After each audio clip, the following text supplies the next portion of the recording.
প্রতিনিয়ত মানুষ আপনাকে কষ্ট দিয়েই যাচ্ছে, মানুষ আপনাকে ব্লেম দিয়েই যাচ্ছে।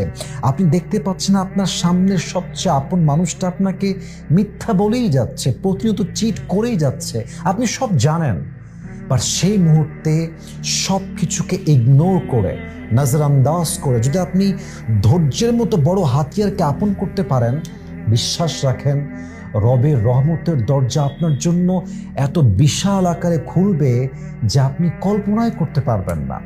বান্দার সবরের লেভেল যখন হাই হয়ে যায় না, তখন আল্লাহ তাআলা নিজেই ফেরেশতাকে ডাক দিয়ে বলে, ফেরেশতা তোমরা দেখো আমার বান্দা কাউকেই কষ্ট দেয় নাই, কারোর সাথেই চিট করে না, তবুও তাকে সবাই ঠকিয়েছে, তাকে সবাই কষ্ট দিয়েছে, বাট আমার বান্দার কোনো কমপ্লেইন নাই, সে আমার উপরে সবর ধারণ করে বসে আছে।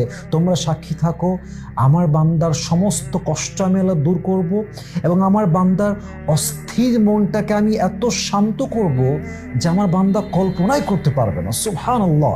So please don't be frustrated, don't be upset and never lose hope। যত যাই হয়ে যাক আল্লাহর উপরে ভরসা রাখেন, পরিস্থিতি এতটা সুন্দর হবে আপনি কল্পনাই করতে পারবেন না ইনশাআল্লাহ তাআলা।